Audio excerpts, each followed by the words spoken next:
Hello again, brothers and sisters. Welcome back to Chats with Jack. I am Jack Talcott, and it is Talcott time. Tonight, we're going to do the stream similar to other days. Well, you know what? I had some ideas, but I'm going to roll with it just as it is. Link is already pinned for those who do happen to join. Christos, God bless. Good to see you, man. The eyes are out. Hey, today, kind of continuing some discussions I had recently, and I've decided my course is what it is. For now, for today, this is my path back here on YouTube, offering what I feel might be helpful to others. I still have a lot of hope that the world will change, but man, boy, my patience, my faith keeps getting tested because things seem not to change in my life, my perspective. Anyway, where I wanted to go today is acceptance versus distrust, right? Everything I'm offering, what I'm trying to share is the encouragement for you, whoever you are, to find peace within your being, just in your natural state of being, find peace. But we live in a world where conflicts are profitable, chaos is normal, and people have kind of forgot how to relax. I know that I did. And so the topic today, acceptance versus distrust, because it's when we distrust that we feel that unease. We've already got someone here just because of the welcome, sister. Good to see you. What up, Jack? How are you today? I'm feeling blessed. I really am. Good. What are you grateful for today? Breath. Good one, good one. Oh, opportunities. That's my favorite. Okay. The breath is a sign. Because that's what when things get dark, that's what I'd remind myself. All right. You don't get an option to quit because you're still breathing. So if you're breathing, that's a sign that it'll pass. Absolutely. Absolutely. Did you see the question in the chat from Stevie J? What do you do when your faith is tested? These days, I pray. Absolutely. But I pray for the strength. I pray for the reminders of gratitude. I pray that the divine spirit fill me from my lack, help save me from my own lack of faith. And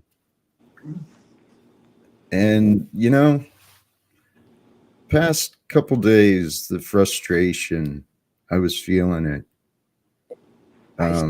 I sense that. Well, I don't know what to do. It's honestly what it is. So I recognize what's the problem.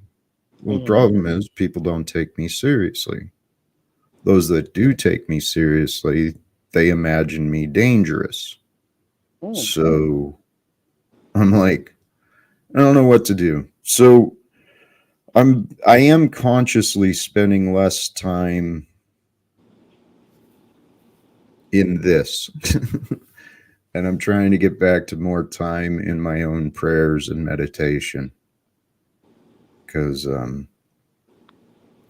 I keep finding faith in people and they keep letting me down, Cynthia. Absolutely. Absolutely. And that's definitely something I learned a lot. People, and they don't mean to let you down. Like, I don't want you to look at people like they're doing this intentionally. Like, some people are just in their own bad space. I spent a long time in my own bad space, so I understand it. But the frustration is, I know I can help people. People are like, so many examples. They become slaves to their schedules, slaves to their business, slaves to their plans, and Mm-hmm. take no time to live. Mm-hmm. But I don't know. I don't know where I can be welcomed. That's the key. Well, when you say welcome, do you mean Well, like a group of people? Do you mean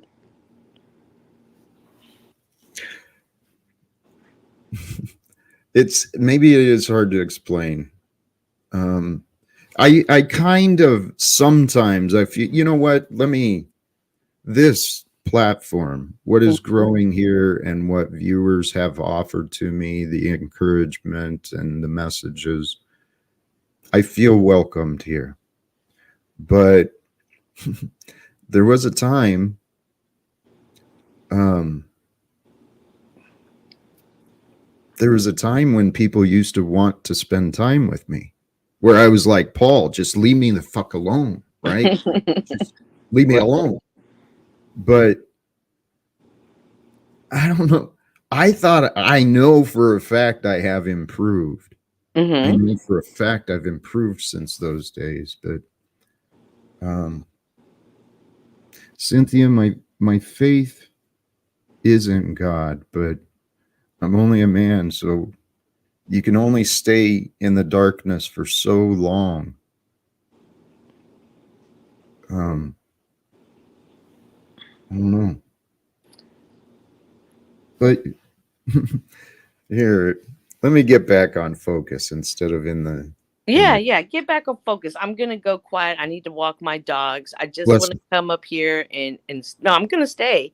I okay. just want to come up here and be an encouragement and let you know you're not alone today, and just be here with you. I think that you need that right now, and if nothing more, I could definitely be here for you in this sense on the metaverse. Bless you, Cynthia. Thank you. All right, let me walk the Respect. dogs. I'll let you know. Get back to content. I'll be All listening. right. Okay. Thank you. Back to topic of respect. Hey, thank you, brothers, sisters, all who are joining. Thank you.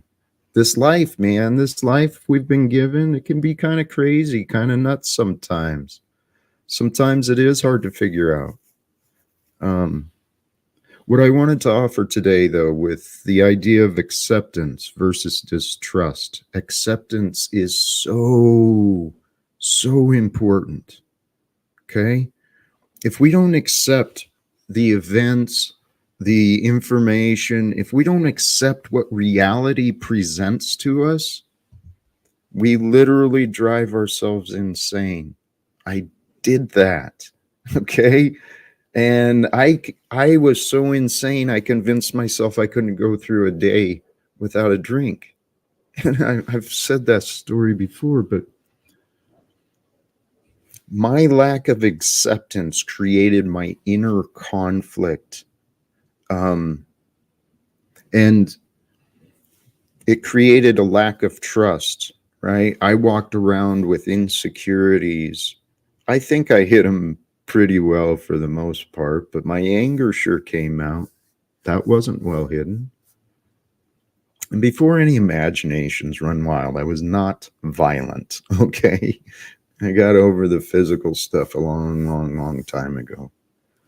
Um, a lack of trust, though, a lack of trust is what creates problems in every relationship. If you just stop and think about it, you know that is true. A lack of trust is what's going to create secrets and lies, and as you create secrets and lies, you're creating enemies. So how well do you trust yourself? Do you ever consider that? Do you judge yourself as trustworthy, as someone who could be honorable with the truth, someone who honors the truth? Because, see, here's where some of the egoic confusion comes in as well. The ego learns some stuff and then it feels powerful. And then it wants to put itself as in a dominant position over others. Well, domination, that's not, it's not healthy. It's a lack of trust. It's a lack of trust in the external surroundings. I mean, it is important to be in control of self. And if you can have a positive, greater influence in the rest of the area, that's great. But this, a lack of trust creates problems in us all. And if you don't trust yourself, you will find yourself in this place of timidness, too afraid to go talk to someone you're attracted to, too afraid to ask for a promotion, too afraid to stand up for what is right. And that sucks. You don't want to be that way. And the other side of it too, you create this lack of trust where you feel like you have to be in control. And if you, and I've dealt with this as well. In my experience, my development placed me in a position where I had influence and, you know, as a union leader, some responsibility and power. I felt safe with that. I felt safe being in control and in charge, whatever, with the ability to direct. I felt safe in that role. But man, once the power was gone, it's like, oh, holy cows, what do I do? Nobody respects me. Which they didn't, but that's a different story. And don't twist that. I did some very respectable and honorable things. I'm proud of what I have accomplished. And as I've said today, as I've said previously, should my breath end today and I go meet the Maker, I have no regrets. I have none. Everything I have desired, I have pursued. I've achieved more than I believed I could. And as far as I'm going, as far as I can tell, I really hope I'm just getting started here. Because now that I've learned to trust myself, if you can learn to trust yourself, and it's really actually easier than you might think. You know, we fail ourselves in diets and relationships and our bad habits, all of these things, because we lie to ourselves. We're not honorable when we lie to ourselves.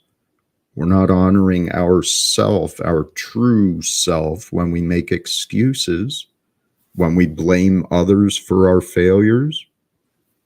That's not a healthy, whole, complete being. Yet this entire society, again, speaking as an American, this entire society is built on distrust, on fear, on individualism and competition with, oh man, holy cows. Brothers and sisters, humanity has become severely, severely, severely confused. I don't know when it started. I got a lot of ideas on how it started, but to bring all of this into the context of what might be helpful, okay? If you can take a breath.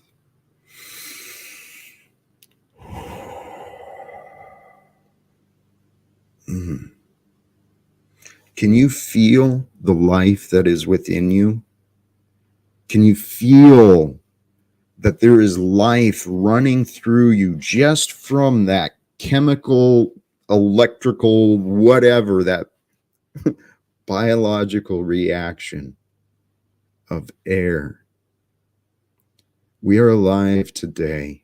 And today, brothers and sisters, today, if you can accept who you are and what you know of the world, Accept it. It is what it is, whether you like it or not.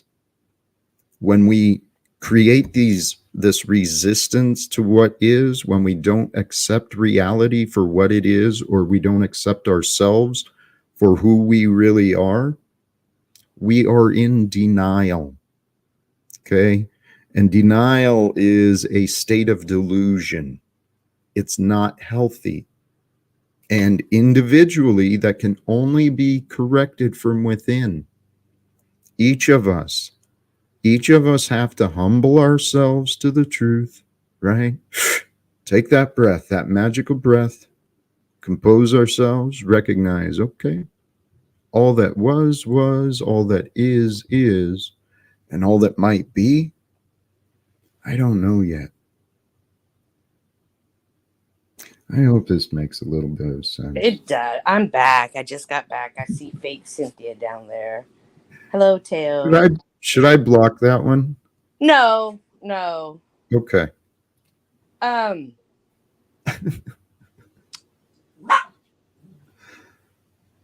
that learning to trust yourself, that's something I struggle with. Not I trust myself, but sometimes I trust, am I doing enough what I need to be doing? And so I have to really watch myself, because if it was up to me, I would just take naps all day, every day.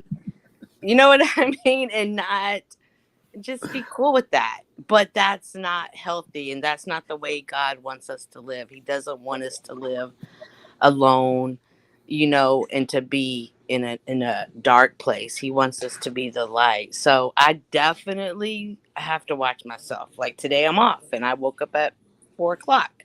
You know what I mean? So that's something that hit home for sure. Hey,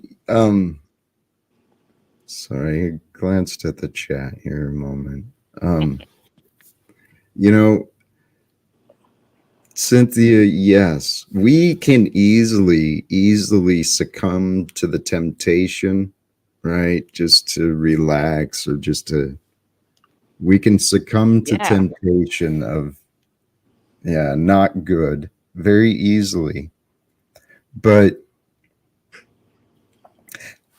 oh, thank you. You reminded me though, Cynthia. Trusting the self, that's partially what it is. Mm-hmm. The real lesson is to trust the truth.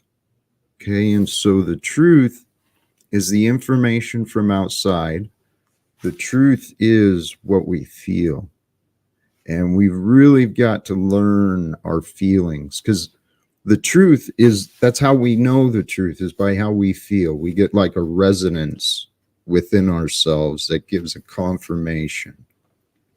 But if we can trust in the truth, and what I've been doing is reminding myself, as I keep saying, I only live now, right now. So the truth is available now. The rest is memories, imagination. So I focus on the truth and settle into now. So when I was younger, I used to clean houses, and one of the ladies that I cleaned her house, she had this big pile of rocks in her living room, and every time she had received a blessing from God, she wrote it on a rock. So whenever she started to doubt or didn't remember, she could just look at her piles of rocks. So when you say you can only see right now, and it is so easy to forget how God blessed us and helped us one time, because we're next to the next battle, and in the midst of that, we forgot every other victory. So do you, like, I did that for a while, but then I had a lot of rocks and I was like, what am I going to do with all these rocks? You know what I mean? So, so now I just have a journal, but I Beautiful. find it good to do stuff like that in these moments of all I have is myself and my truth, that I can go back and remind myself these are the truths. Like, our mind plays tricks on us. Yes. Amen. And Cynthia, I love where you took that gratitude Gratitude is so, so important. And you're right. I love that idea of stacking rocks up. You know what? A physical reminder. Right. But Um, she needed to see that in her living room. And I saw it for a long time as well. But then I was like, okay, come on. Like, you're kind of weird with all your rocks now, Cindy. But we have to remind ourselves because, as much as we want people to be there for us, at the end of the day, we have us, and if you choose to believe in God, you have God as well. But so you have to learn to nurture yourself, take care of yourself, re- can rewire your thoughts if they're going bad. Like, we have to learn how to do that. Amen. And I wish I'd have known this when my son was young, and I wish I could have learned some of these things when I was a kid. The idea of learning to care and trust yourself. Absolutely. That self-love is no joke. And you said something, you reminded me, as far as the practice of gratitude, journaling, excellent choice, because just that, when you get into a day of darkness, you can go back, Hmm. and it's a beautiful reminder. I do like a daily journal, just some notes of my day every day.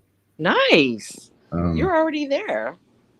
well, consciously, a few years ago, I said, to overcome my insecurities and my habits of jumping to conclusion, getting angry at people, I consciously set the goal for a habit to be that I would remain curious and grateful, Hmm. per- particularly when interacting with other people. So, staying curious and grateful, it Hmm. leads us to greater understandings. And my habit of gratitude is so strong right now. I mean, I the most common words out of my mouth each day are thank you, God, and praise God, over and over and over. And it's genuine, it's authentic. I was thinking that before I started this stream. I know my goals.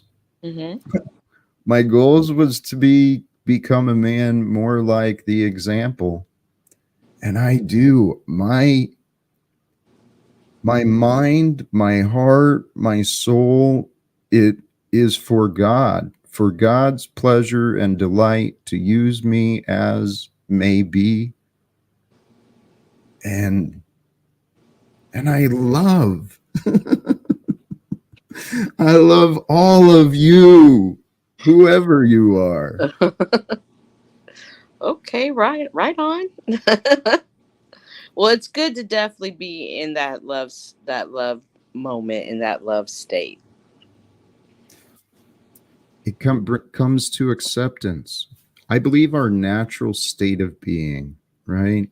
When Hmm. we sit still, um, without thought, just peace and comfort is the norm. And peace and comfort, from there, you bring in gratitude, and that's like just love emerging. And I think that's supposed to be our natural state of being, is love, like in a loving state. And the world taught us to be afraid of that, to be afraid of being vulnerable and trusting with each other, taught us to be afraid of um, accepting things, or, well, you know what? Denial has been, it has been, I'm confident it has been purposefully conditioned. Now, whose intent?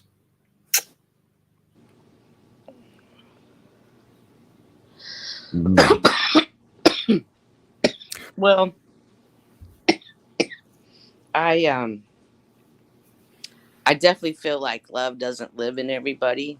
I feel like there is just some people who just have a hard heart, as the Bible says. They don't have love. It's not in their nature. They don't come from a loving place, a loving space, and so therefore they just don't know how to give it. I really just don't deal with those people too much. I definitely try to stay away. Um, in the Bible, there's the fruits of the spirit, and we're supposed to always test the spirits. So that's kind of how I base who I open up to and who I don't. Like, you're a very loving Mm. person. That's the fruit of the spirit. So I can look at you and I can say, okay, maybe, I don't know the other fruits, but I see at least one good fruit in him. And Mhm. I say that not because you say, I love you all, but because you genuinely show it by when you continuously come back around with Paul, even with me, the interactions we had in the beginning to now, you are a forgiving person. You can move past stuff and you're a loving person. Thank you for saying that. You're That's welcome. what I'm trying to get my old family and friends to consider. Um, that's where my frustration came from. But thank you, Cynthia. We're all here, these panels included, every one of us today, where regardless of where we are here at this time on this planet, this plane, this realm, whatever it is. We're here to learn, to grow in our awareness, in our consciousness, to grow in our own state of being, not state of reputation, not bank account. We're not supposed to focus on all that worldly crap. We're supposed to focus on life. And life is I tell you, love, I didn't understand love, and I'm confident many people out in the world today don't have a clear understanding of what unconditional love actually is. And that's sad in my opinion, but my faith in God is strong. And you described there is some incredibly hurt people, and there's some very cruel and sick, distorted views of what is important in this society. Speaking as an American again, there's some there's some twisted things that are happening and some really um, evil deeds. Now, evil deeds are done by someone who does not understand the purpose of life, and they do not understand love. And in this world, the current model of economic business, the current structure of society, it actually promotes narcissism. It promotes those who are gifted with rhetoric, gifted with the word, manipulation. The best liars become, oh man, you don't become a billionaire by serving others with honor. It does not happen. A billionaire has stolen. Period. So,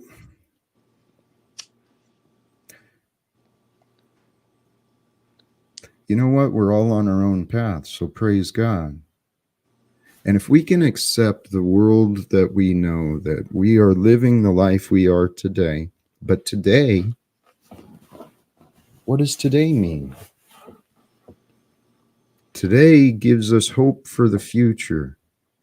And there's a lot of people who have either given up hope for a future, or they've imagined so many horrible things they stopped thinking about the future, or they're so stuck on old memories that they're clinging to the past and again maybe imagining the past repeating in the future. But we live today. The only thing that matters is what we do with each other today. And we don't know what we don't know. So you don't know what someone else may or may not be doing, may or may not be feeling or thinking. But this society has taught everyone to be an expert. Well, they've kind of got to be. You've got to be able to analyze others in order to protect yourself. We live in a world of criminally insane, Absolutely. and the inmates are the guards, and the prisoners police each other. It's insane. So, You know, when you were saying earlier about how the billionaire steals, and I've been in places in my life where I've looked at other people and I've been like, they're horrible people. Why do they have so much? Why does it look like their life is great, and why am I always struggling, or why do I feel like I lack? And the Bible talks about some people will have their riches here on earth, but they won't have them in the next life. And I have to always remind myself that this isn't forever. This is but a dream. This is but a moment. And I had to really stop looking at those things in other people, because the it can all just be bullshit. It could all be mhm, smoke and mirrors. And to me, peace that I have, that I try to radiate, is that the right word, that I try to mhm, bring out, show, mhm, it is priceless, and $1 million couldn't buy it. And so I have to, where do we put, I really asked myself, where did I place value? Like, what did I find was worth, like, how do I say this, like, what was worth to me? But I feel like I mhm. shouldn't use the word valuable to me. Like, Right. is it cars? No, I have a very old car, but it's paid off and runs great. I don't have the nicest things, but everything I have is paid for, and I don't have to worry about that. You So, have you right. have peace of It was the mind. peace. It was just the Mhm. peace. And people who steal and embezzle, they're, whether it catch up with, we've all seen the stories. Oh, somebody in your family did the DNA test, and now 40 years later it turns out you're the serial killer. You always have to live that life of, is it going to come back? And that's not a peaceful life. Hey, amen.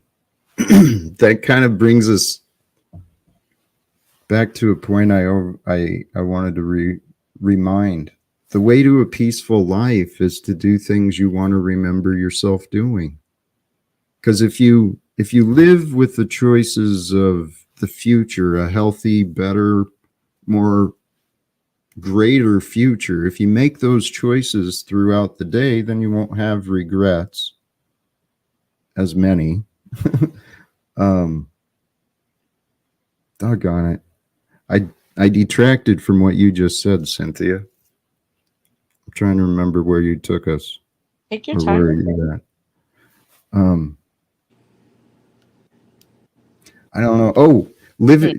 That was part of seeing the adventures that others are living. Mm-hmm. Admittedly, that was part of what got me in my friggin' head yesterday. Because I'm seeing these. I don't remember who it was. Mm-hmm. Tony Robbins and some of these other people who are achieving influence and really helping others. Um, it wasn't Tony Robbins, but he was one of included in that. Mm-hmm. And these people, they're living lives of luxury, man, and they've earned it. I don't dismiss what they've done, but dude, give brother a hand, man. Help, help me rise up, something. Um, um, in those moments, just remember you're on your path, you're on your walk, that's and just focus on that. And again, yeah. I love how you were saying, good for him, and Learn to be happy for other people when they have their blessings, because you want people to be happy for you when your blessings come. And so that's very good that you have that heart of gratitude even towards others, but don't allow it to be so intrusive that it brings you to the place of where you're just feeling like you're lacking, because that's not your story and that's not your walk. Your walk is your walk, Jack. Your story is Jack's story. Hey, amen. And that actually reminded me with what you were saying too. That was the where I where I found myself, where I found comfort is humility. I humbled myself to the fact that I accept this is my life and I am so blessed. Oh, I am so grateful and so blessed to be living the life that I am living. Um, there's still a lot of unanswered questions and a lot of uncertainty, but the things I've learned, I've been practicing what I've been saying about gratitude, feeling good, spending time each day in bliss. And this is where gets me in my head, though. I know how to feel good. I feel amazing. Nobody wants to spend time with me to learn. I've It's been like, thinking about this, and you always say nobody wants to spend time with you. Like, yeah, I'm not sure. Like, do you get out of your house often? Do you volunteer anywhere? no. No? See, I used to, Cynthia, when I lost the job, when I Mm lost the post office job and the union, and here, my life, I discovered my reason for living when my son was born. hmm. Mm hmm. Then my ex wife took most of the time from him. So I found a new purpose in serving my union, serving labor. Mm hmm. And so when I lost my son and the job and the union, I was kind of alone. So I got real active in my community. Mm hmm. And that's where I actually got more aware and more involved with the homeless problem, Mm hmm. the overcrowding of the jails. Mm I discovered Veterans for Peace. I was involved with a lot of different organizations and several churches. But when I offered I'm like, hey, I've got 14 years of organization and leadership experience in the union. I'd love to be some support. It was like, I I pissed everyone off. I mean, and I didn't always say what I was bringing, but I was like, hey, I'm here to hmm. help.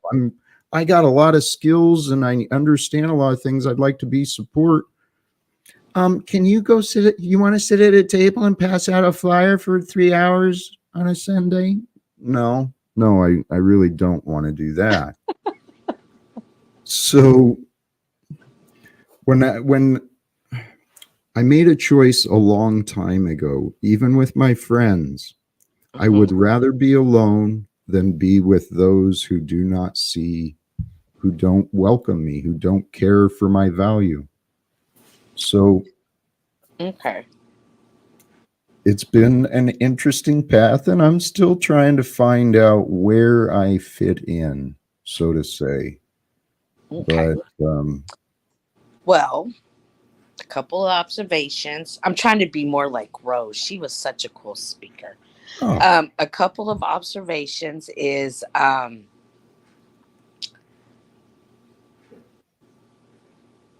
so what I'm hearing is you have a lot of experience and you feel like you could do more than what passing out the flyers and stuff.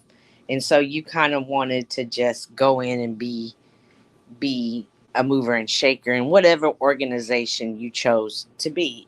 And as I'm learning, even on pause panel, there's a process, there's a time period. You have to get vetted. And I think that we have to, that's probably going to be the same way in any companies.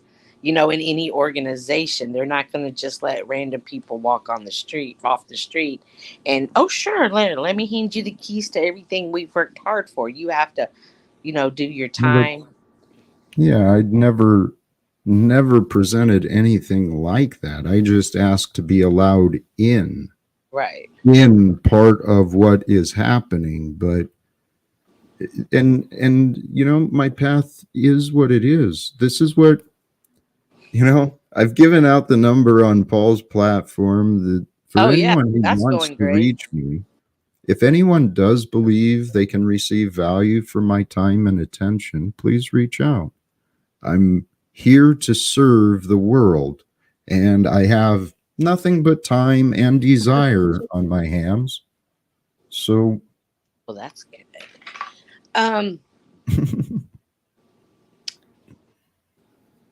y- you like, were asking what I do to right. get out, though. So, hang on. What is your passion? Like, I know it's the Saw Wars and bring peace, but like, art's my passion. I can't draw. I can't do paint. I can barely color inside the lines, but I love art. Like, I love artists. I love listening to them talk. I admire their art. I try to see their process. So that's where my volunteer work is.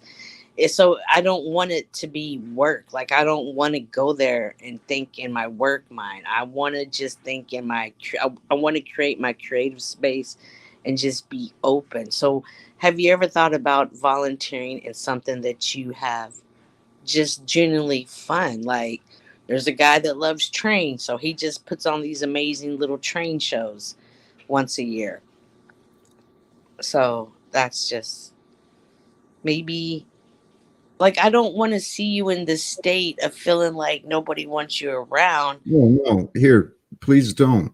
Please Okay. don't consider that. I want to Okay. address, I got Flo in the back here, and I want to address a couple of these. So I've passed out fly. Now, in this example, it was for the church when I wanted to be more part active in the church and within the community. Their response was go sit and man a booth or a table at a function. And my time is, if I'm not serving, then I'm one with God. I'm in meditation, I'm in prayer. So, But that was a good position to be in. well, Somebody no, who's, no, oh, Cynthia, please, uh-huh. please trust me. You know what? I also have done. Okay, I did do the stuff that I'm saying I didn't do. Now that I remember, in the Veterans for Peace, I volunteered about 6 hours on 2 different days to staff the booth, and to help set up and all this stuff. So I've been very active, but since 2018, I've been kind of on economic house arrest without an income. I mean, there's been periods where I've had money, but I used to go I'd pay attention to all the community events. I would go participate and observe and to be real part. And hundreds, if not thousands, of my business cards have been passed out. And Chuck, your judgmental comments, dude. I don't jump to the No, conclusion that I'm stating anything is beneath me. Please recognize my explanation, Chuck, that my time has value. Okay? That should I not be sitting there as a placeholder behind pamphlets, I would be with God, developing my personal relationship, my spirit. So people are so quick to second guess rather than and I know, Cynthia, you're not doing that, but no, I've no. made here's where I've resolved myself. Okay, I tried hustling, I tried working, I tried fighting for my old job, I tried many of the worldly ways to survive. Didn't work. So I figured, well, Jack, you're already on a path of spirituality, so maybe you should just devote more time to that. And that is what I've done. Now, am I right? Am I wrong? Who knows? I've been living in this house comfortably with modestly all my needs cared for and the freedom to do whatever the hell I want. So I trust that eventually people will see the value in me.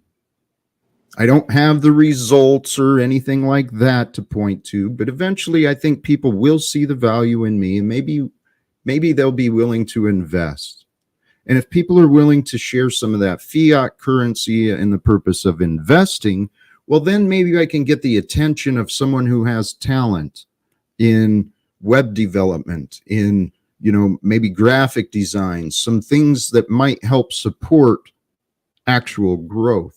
So I'm doing everything I can, but I'm not going to go learn web design and all this crap myself. I've been learning as much as I can. I have faith. I have faith that just by staying full of love, by staying honest and true, I think all of us, if we stay honest and true to ourselves and to each other, I truly believe that is the will of God for us. And we don't know where it's going to take us. We don't know who's going to come in, what's going to happen. We don't know anything. But I feel blessed. I'm glad to hear that. Hey, Flow State. What's going on? How you doing, brother? I'm doing good. Off work. Little sweaty and covered in sawdust. We had a fucking huge wind come through end of last week. Knocked a bunch of trees out. We lost power for about 24 hours, but now there's a lot of people needing someone with a chainsaw, and I have chainsaws, so. Good for you. So what's going on in here? What I was topic I was going with. Am I cracking? No, I said you were getting crabby at somebody. Oh, yeah. Somebody in the chat. I'm having my own challenges, admittedly, obviously, between being serious and fun, right? Because, well, I don't know what the right thing is. I am a fun guy. I feel, what I lack though, Cynthia, Mm-hmm. I know we are blessed. Mm-hmm. We're all blessed with life and opportunities for more. Indeed.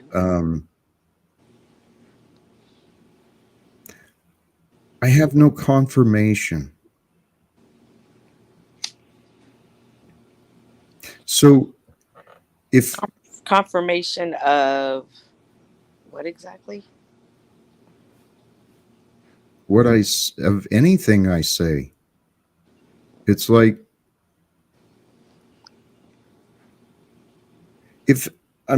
confirmation that I'm actually a good man. I'm not actually a danger to my son. I'm not actually dangerous to others.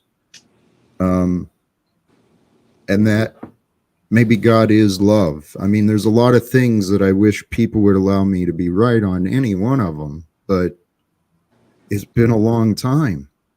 And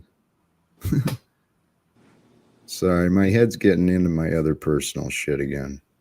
Yeah, it is. It's cool. It happens to all of us. It seems to me that you just said that you don't have any confirmation, and I think that you're the only one that can give yourself confirmation. I'm speculating into your head, but it doesn't seem like, yeah. Well, no. Anyone who stopped to take a look could confirm or deny. I mean, to me, the evidence is clear that I was, as I've said, I was misunderstood, wrongfully accused. I've been ridiculed, mocked, insulted publicly. I lost my family and my career, and yet I maintain that if anyone was willing to hang out with me for a day, see the world through my eyes, my thoughts, you'd see that I'm genuine. I'm not a joke. And I'm serious about my goals to at least try. I want to try and speak to someone in government, preferably all of them together, but I'd love to do something more. And I keep getting this dream. I didn't explain it well before, but the dream is a confirmation for what I've come to logically. I keep dreaming that the role is allow the world to come, whatever. It's all going to be revealed. Whatever it is, will show. And my role, our role, is to stand with what is true. Don't become deceived. Stay truthful and loyal to the moment. And that means, we don't allow our imaginations and our memories to bring in all this darkness and fear. Sure, I agree. But I mean, that's a way of being. It's not a way of earning a living or of fixing family. It's like a prerequisite. You see what I'm saying? You're right. See, this is where I'm challenged. I'm not struggling anymore. I'm challenged. That's not true. I got my feelers again recently.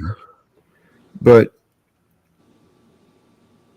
spiritually, I feel I have been rewarded with the blessings in my mind, the imagined futures that are possible.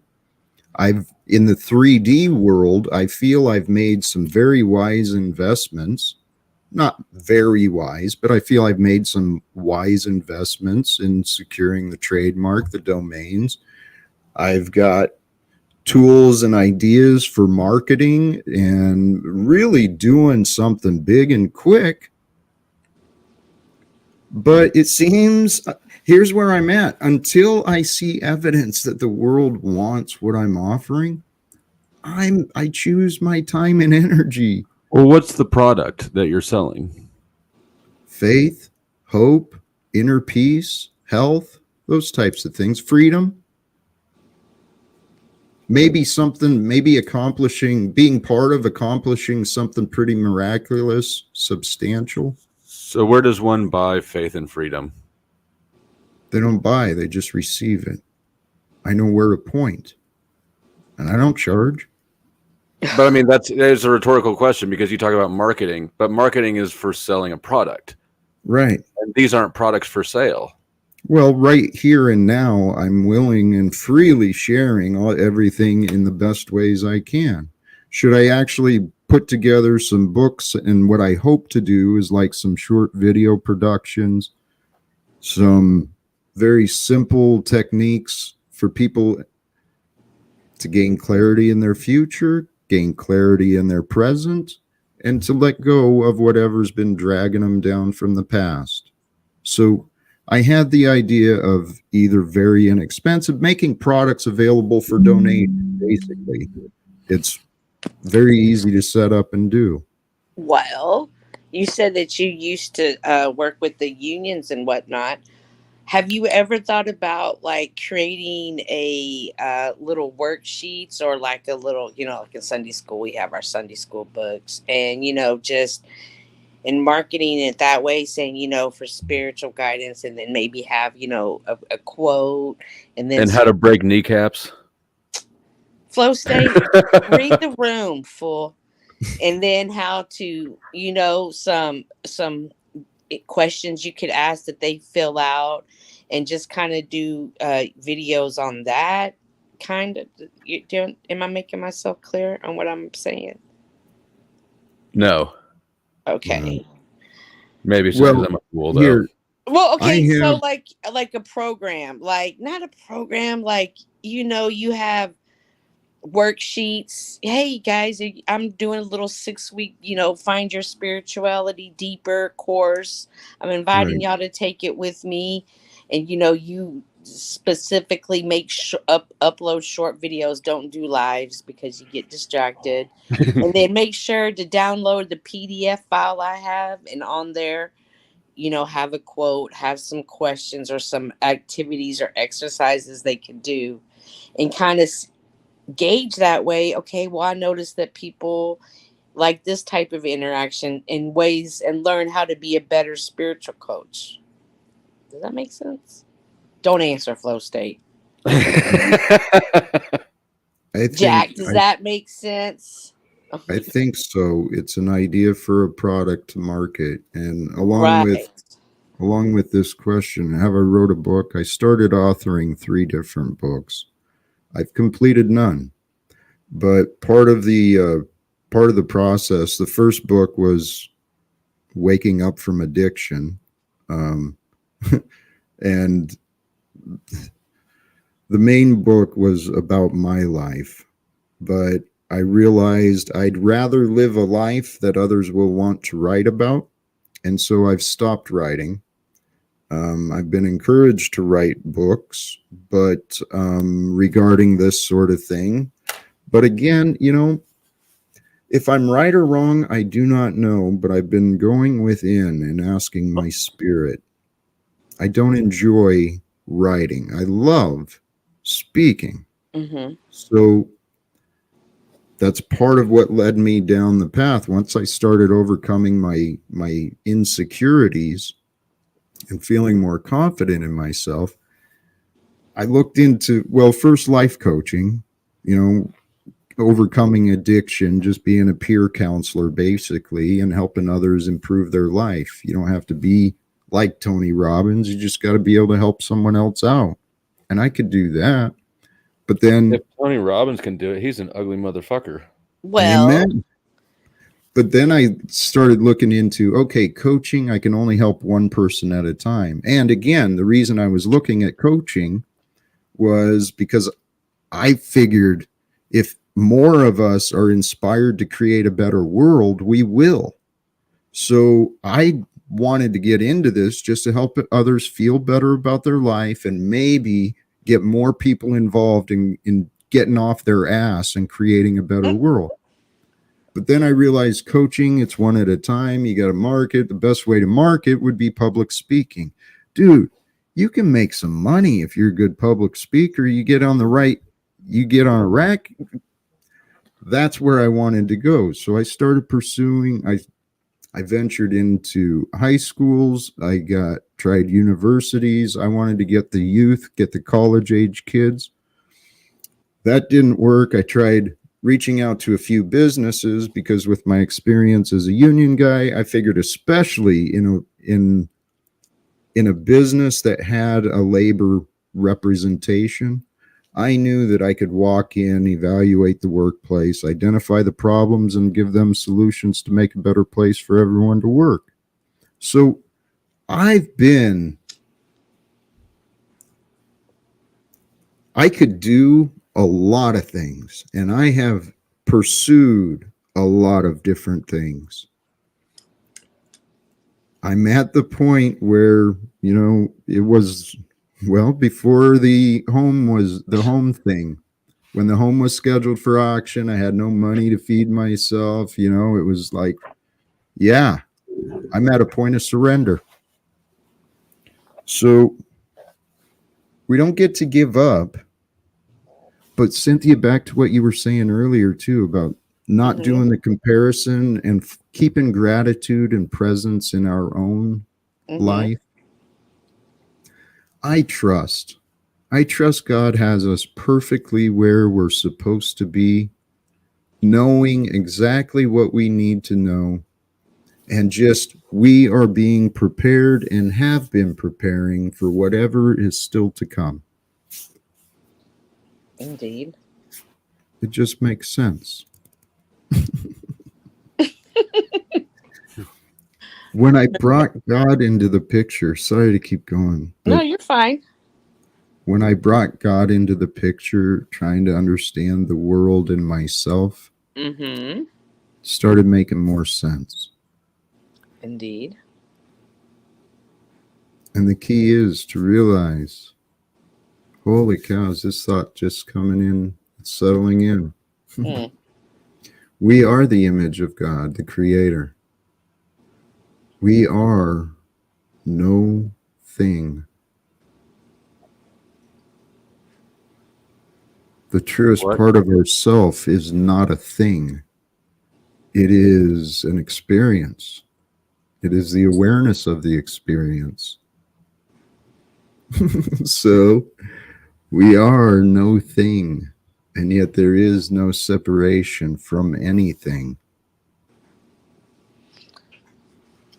Indeed. Flow state. I don't think I've ever heard your stance on God before I talked to Jack in depth.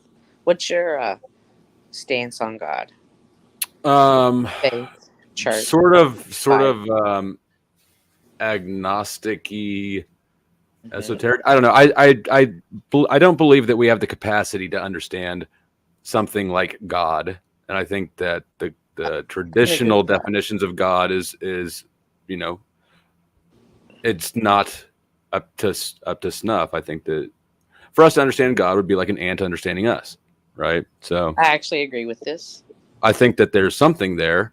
I don't think it's any of the things that people will tell you it is, because I don't think that people really probably have the capacity to fully understand something that much superior to them. I don't know what it is. So.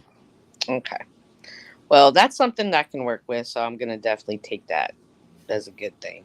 Host state. What is yours? Oh, I'm a Bible thumper.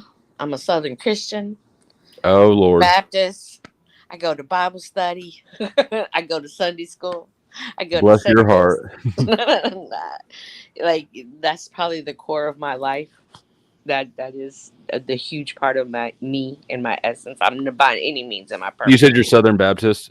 Yes. Yeah. So, okay. Well, I just wanted to know that. Okay, I really don't know your vibe. It's never been great. So I don't want to have in-depth conversations with Jack about God and offend anybody on the panel. So I was just wanting to get a clearer definition of who you were. So I could talk to Jack. That makes sense. Oh yeah. Don't worry about offending me, I suppose. It's easy for people to say that, right? So yeah. But I'm not actually easily offended. Good. So, Jack, you don't have to answer this question, but like, you know what? Let me start this way. For me, I talk to God, and I tell him, I don't understand. If you could just kind of point me to what I'm supposed to be doing, I'd really appreciate it. I'm a little slow, and and I definitely meditate on that for a couple of days, and he's always guided me. He's always spoken to me, not in an audio voice, but in a way that I understand. And he's always guided me. And I trust that, as Paul says, he'll just guide the next step.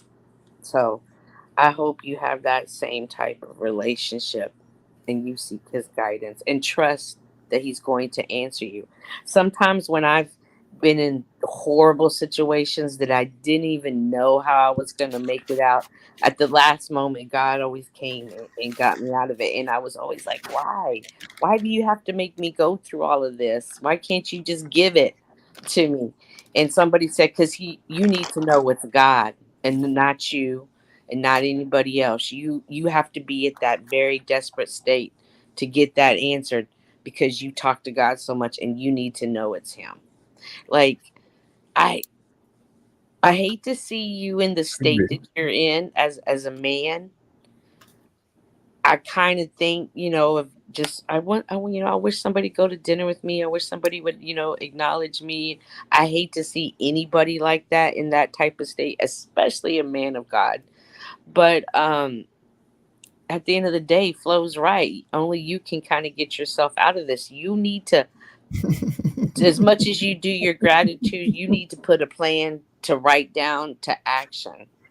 Hold on, Cynthia. I'm sorry. I didn't mean to interrupt. No, you're fine. Please. The plan and the action, okay, that would be faith in me. Now, my faith in God is that others will recognize that God is with them as well, that God is with me, that we are one. Faith isn't an action. It's shown through actions.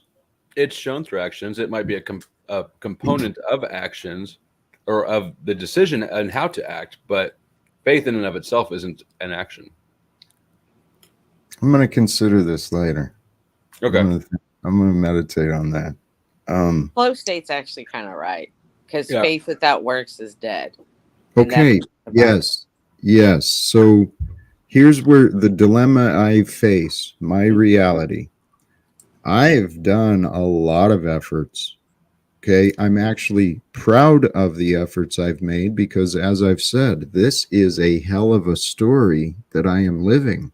Mm-hmm. So if anyone actually knew what I've stopped to think, see, if anyone from the past ever came forward and was fucking honest about what I have achieved in front of them, then there wouldn't be so much doubt that I'm facing today. Or if anyone from today who sees me as a kind person would go back to those from the past and say, hey, this guy Jack, he's actually a kind person. But this is where my faith comes in, is that God is in control. We are part of the unfoldment of the future. God knows my prayers. I speak often to God, but Cynthia, if I may, something I observed with you, our words, for everyone, our words do create our experience. So we got to be real mindful of the words we use. Mm-hmm. I would caution you, Cynthia, with the words that I'm slow. I'm easily, whatever it was you said. I'm slow. No. Well, Cynthia, that is our egoic. But I don't mean that in a negative way. That's an honest observation of myself. I received it as though you were humbling yourself. And I respect that. Honestly, sometimes we're challenged in different ways, but what we can do is, the title of this, acceptance versus distrust. Hit that like button, guys, for this show. Sorry. Thank you. I encourage you to accept that you may learn. You're maybe more discerning and less confused than you actually perceive yourself to be. If that makes sense. Okay. And I appreciate that. I'm encouraging you to trust your discernment. Trust. Here's what is easy for our ego minds to do. Because of this world of punishment and rewards, it's got an internal desire. It wants to be right anyway.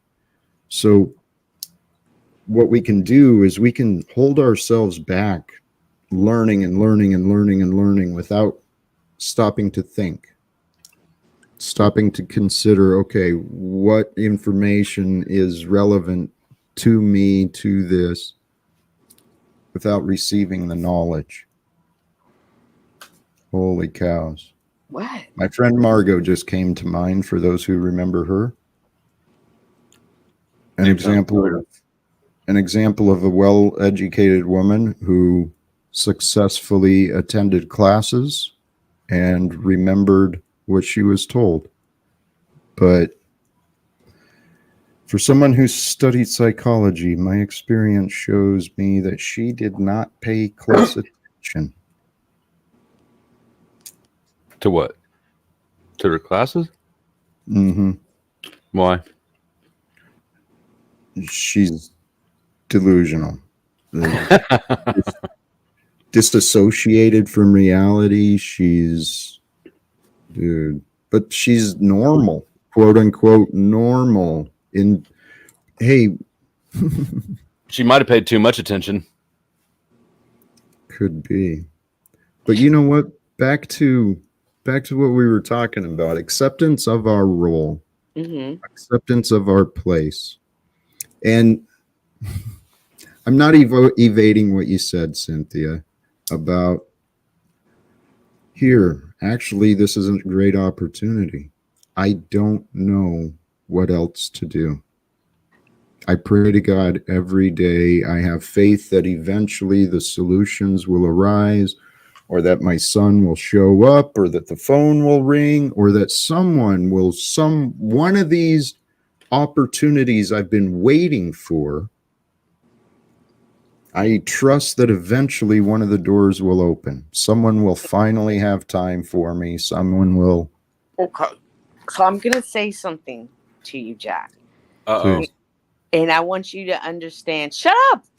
Okay? And I want you to understand. I'm just setting the mood. that it's a truly loving place that it's coming from. And it's probably not as bad as I think it is. But do not deceive yourself in believing that you can sit in a room and do nothing and some miracle is going to come knock on your doorstep. Amen. You have got to get out there and work. Cynthia? And when you were, hang on, let me get this off real quick because I thought of this earlier when you were talking. When you were saying, showing the miracles or seeing the faith, you were talking along, building your faith. You don't know if God's answering you or talking to you, or it was something along those lines. It might not have been that verbatim, but if you work and another door opens and another door opens and that's his opportunity for God to show you, I'm here, I'm listening to you, but you have to get out of your headspace. Cynthia, thank you. Uh-huh. Please do not for a moment imagine me just sitting here in a room all day. I get out when I break my day off, and if I don't leave the house and go somewhere, travel, I go out and connect to nature just in the backyard. I mean, as far as interacting with people too, I mean, well, realistically, I am mindful and I have to conserve the resources I do have. Mm-hmm. So I don't go traveling a lot unnecessarily. Mm-hmm. But I'm also not a hermit. I go out and I wander downtown in the evenings. I do a lot of stuff. I'm not talking. I'd not get out of your space, get out of your head space. Like we were just talking earlier, like you want to be a spiritual leader. Have a course. Hey guys, this is Jack Talcott. I'm offering you a free course on finding your spirituality awakened. Like make a plan. You've got to do this. You and every day is an opportunity. And listen. Oops, I'm sorry. And listen, like every day is an opportunity. And I'm not saying you got to do it for 8 hours a day, but like, for 30 minutes tomorrow, I'm going to think of how is it I can sell myself as a spirituality coach. Okay. Tomorrow me personally, I'm a reverse engineer. I'm going to go find a couple of spirituality coaches and kind of let them be my role models without me. Cynthia, thank you. I have done these things. But again, when people don't want to change, and this is what I mean, I'm still looking for a place where I fit in. I'm hoping to find someone who actually wants to change their life. Because anyone who wants to change their life, please reach out to me as a friend. When I become a friend of someone, their lives will change. And here's something that I considered. What if God is using me as a messenger? And what if the facts of my life are, waiting? God is always there, waiting for us to choose, waiting for us to seek, waiting for us to seek guidance from or support. God is always there, but I'm here for others as well. Should anyone believe that I can share some inspiration, encouragement, maybe help brainstorm some ideas, I'm available. Cynthia, I'm not worried about charging people. Right. My focus is getting value in the world, and that's why the only reason I do these streams still is because in my head, I've received encouragement and I've seen people grateful for what I've been doing. So that's why I still do this. But if I can open up the doors, if I get the attention of someone in town where I can get involved with the city, or maybe get in front of elected officials or get in front of anyone, I'll probably walk away from YouTube. I don't know. Well, I like that you want to give your spiritual coaching away free, but no, we're going to charge. You're going to learn it, and then you're going to start charging for your one-on-one coaching. Be 100% with Cynthia on this one. Be business minded. 100%, and it adds to the perceived value. If you give something away for free, people don't care about it. It just is the way it is. I know. I actually already develop it first. Here, Cynthia, I actually already have. Is it 6 or 12 week? I think I've got a 6 and a 12-week program available. It's already got a proven track record created by someone else. I am still qualified and allowed to use it. So run that shit on YouTube then. Make no, it Cynthia, see, this is the point. Again, I just want one person who wants me to be right. Oh my God. Doesn't want to look at me as though, huh? She just did exactly what you shut her down and then asked for. Well, yes and no. Okay. Second guessing my future. Now, why is it that everyone is so free with, Jack, go spend your time doing this, go do that, go do this. Again, I've got enough fucking bosses in the world. I serve God. Well, Jack, that's the natural reaction when somebody talks about their problems, is to try to offer them advice or to help out in any way that they can, which for people who are strangers on the internet, that comes in the form of advice. You're right. I know. I don't want advice. I want people to see the opportunity. Okay? There's real easy ways to help me. But all right. We're going to make a commercial for anybody that needs spiritual advice to contact you. That's what we're going to do. We're going to make this commercial. We're not going to make it right now because I need to see it in my head first. But I'm going to make this commercial. And then we're going to run that. Bikinis. Huh? Chicks in bikinis, music. We're going to make a commercial for you. And then we're going to put your phone number down. And then when the one person calls, that's going to be the test subject. Cynthia, thank you. Please don't let my rudeness, my frustration to be discouraging to you. No, I truly do appreciate you guys. I appreciate you too. Thank you. Yep. This life we're living, it's something, it really is special. Life is special. Each day is special. You are special. I didn't want to accept there was anything special about me for a long time because I wanted to blend in and never be seen. There's something special in all of us. Head mother FIC of Steve. Thank you, brother. Blessings.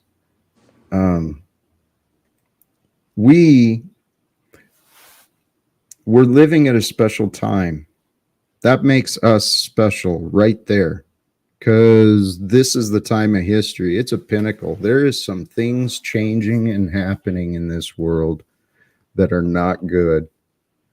You know, I was just reminded, case, though, like all throughout history, I think that's been not to this point of visibility, not to this point of enabling. Because, see, when the secrets are hidden from the public, well, they're just ignorant. They don't know. But today, I don't think there's any excuse for this corruption and stuff to continue because enough people know. Oh, yeah, it's just apathy. Well, it's apathy and excuses. We've convinced ourselves and each other that it's just the way it is, or we can't do it, or they've got to do it. But I don't know, you know, here, where'd that? I became a union leader because I was complaining about those who were doing the job. I have no intentions of becoming a politician, but let's face it, the United States is a corporation anyway. God's been preparing me to speak to bosses my whole life. So let's find a way. I actually think there's a way already, and it doesn't even have to be me, but someone should talk to these corporate bosses, the characters being played as puppets by the bankers. I'm speaking about Joe Biden and the others in Congress. Some of the crap that's happening is absolutely unacceptable.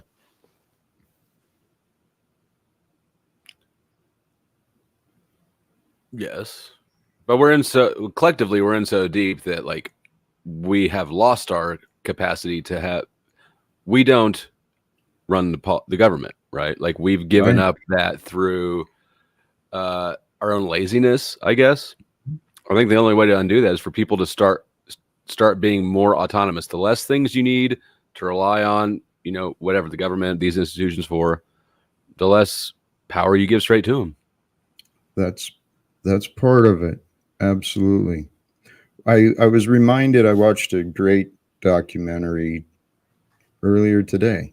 It was a great reminder of some of the corruption that has emerged in the pharmaceutical industry, the healthcare industry, the food industry. It's all, and of course, the banking industry. It's all corrupt.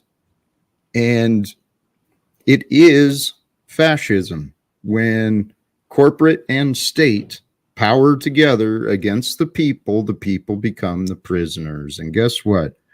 Freedom in America was sold off a long time ago. And we live in a world because collectively, as a group, collectively, we've agreed, acquiesced, we've complied with the belief that money brings power. It does bring power. It doesn't bring a lot of other things. It brings incentive. It brings access. It does not bring power. But, well, the bigger illusion is the authority. It's the illusion of authority that has us dependent upon currency. And on one level, it makes sense. Like, you know that I am a fan of money as a tool. But I do think that it's not a good goal, right? Because money's about getting your needs met. It keeps you in your root chakra. That's what it is. Chasing money around is keeping you in your root chakra. Amen. Fear. See, that's what money is. Money is a tool.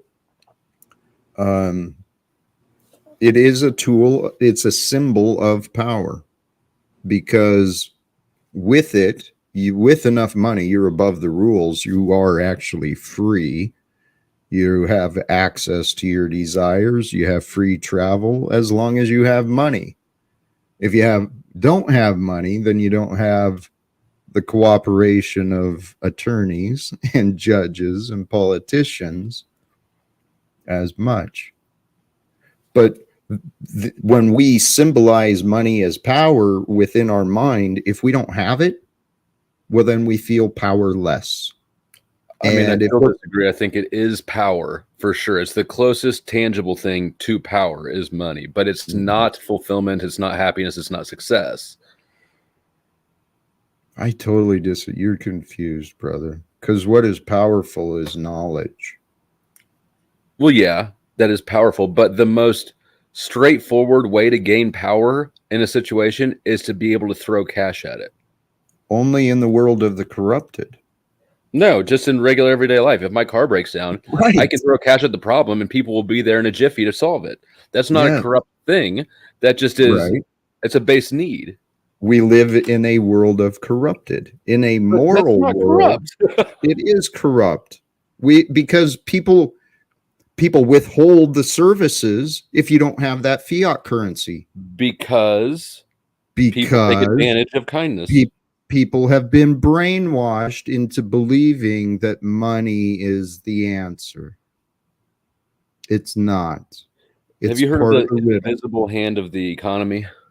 That is such a lie. It is not a lie.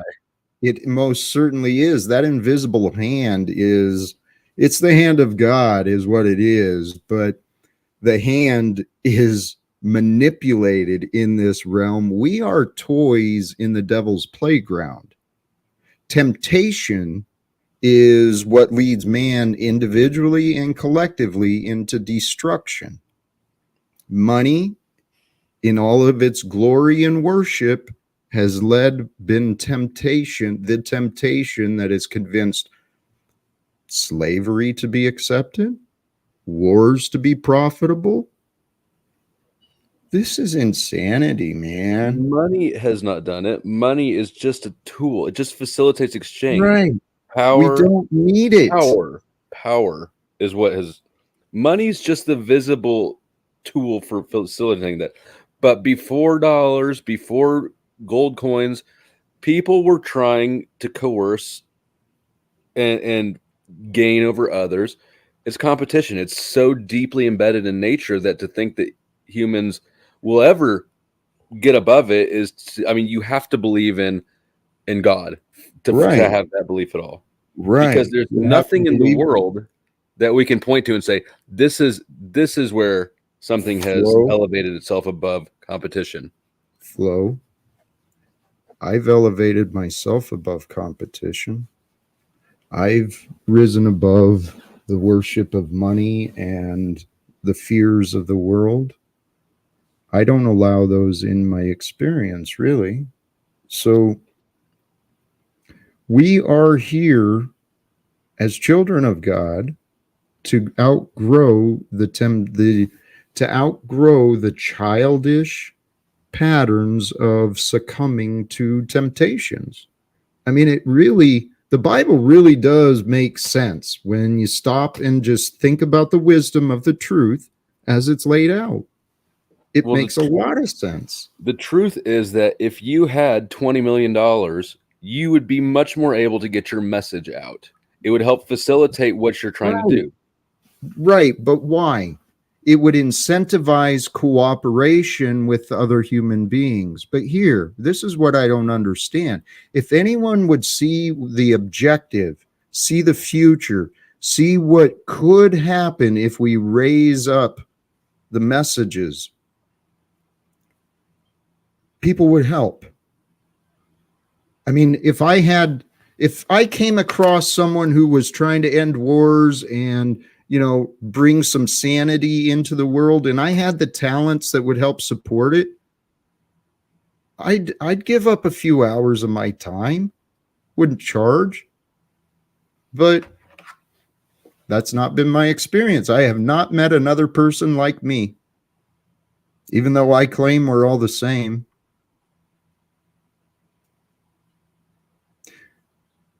There's something greater than just me going on. There's a lot of confused people in our world.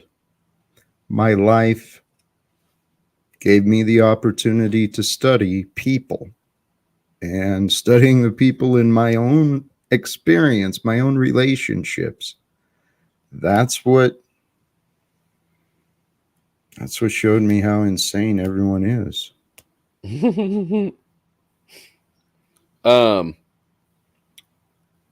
back to the competition thing. Why do you, since we don't have any, there's no place in the world that we can see where competition has been overcome, and it's completely ingrained in all biological life, and God made everything. Why don't you think that that is part of God, that it's supposed to be there? I don't cling to the past. I'm not dishonest about the harms and the damages of what the past has brought either.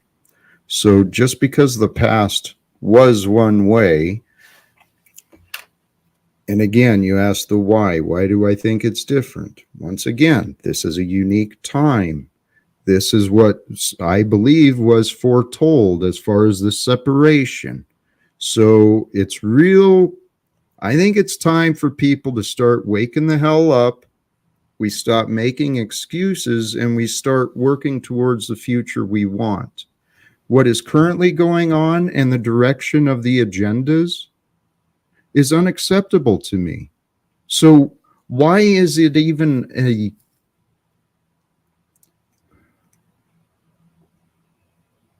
see the disbelief and the disbelief of the ideas is what has prevented people from trying.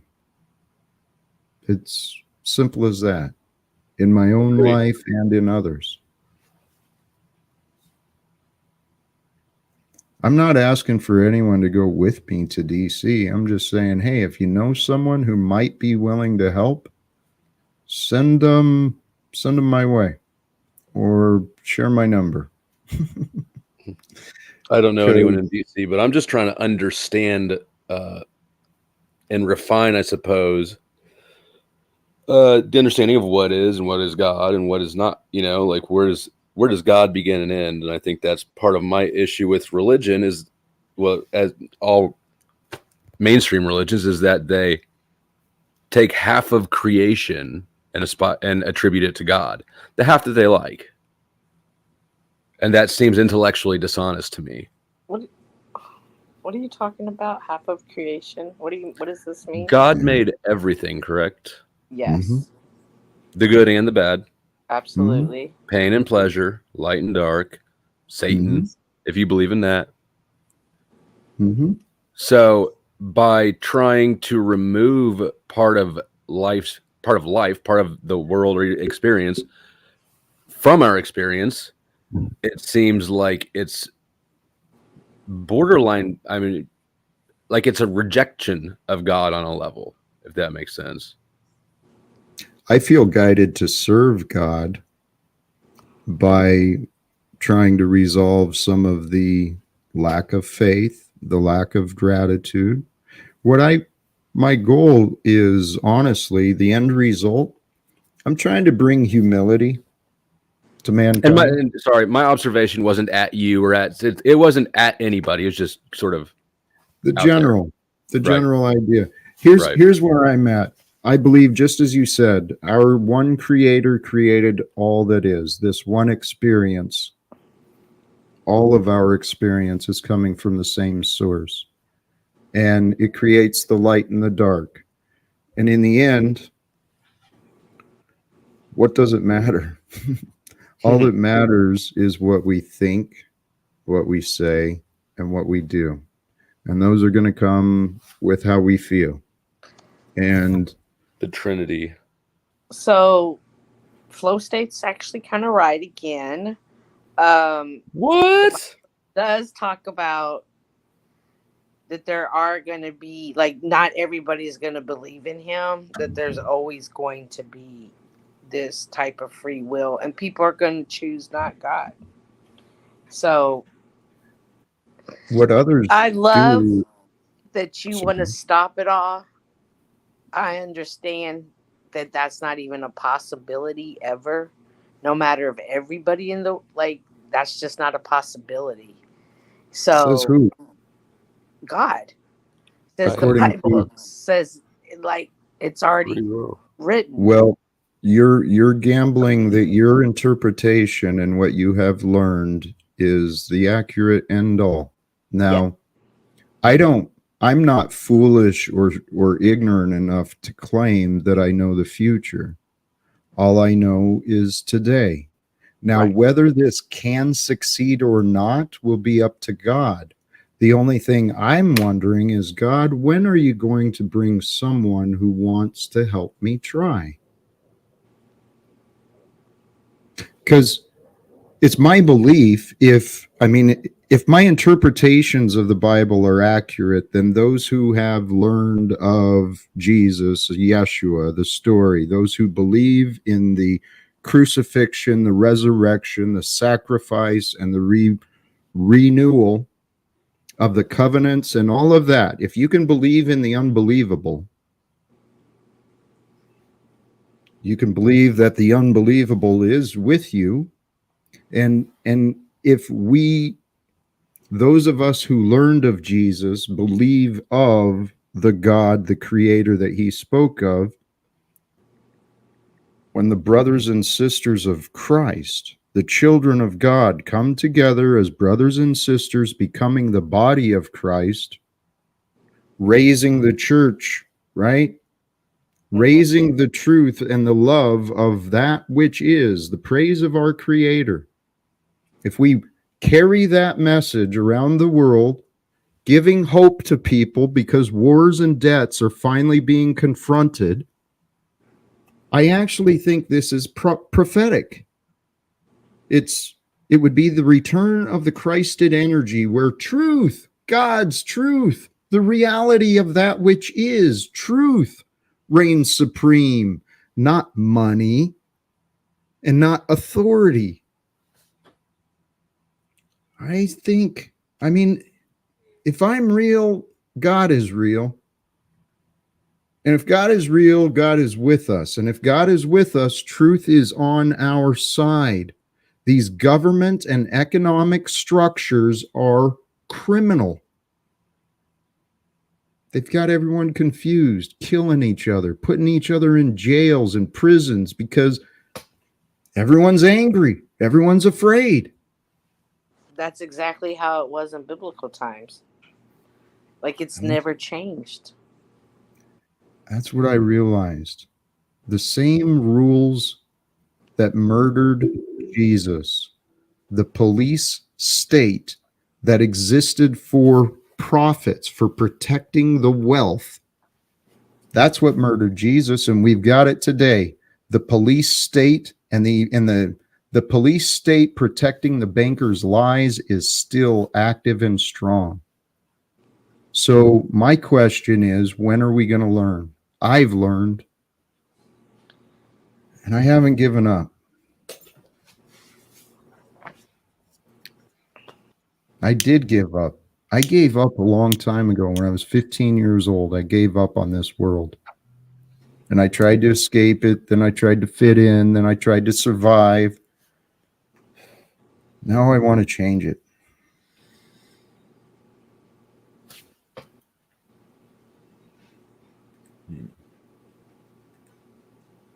Welcome, Semetic. Greetings, folks. Broadcast savior. Hey, Paul. What's going Hi, on over Paul. here? Paul, let me I don't know know, if this is man. a good idea or not. I'm thinking Hey, first, about let me ask, is this an official Broken Hoe convention or are we just hanging? hanging. All right. Is it a good idea? I was thinking about making a commercial advertising Jack's spirituality coaching. How do you feel about that? I think that if you attach yourself to anything that Jack Talcott does in a serious manner, you'll irreparably alter your reputation in this business.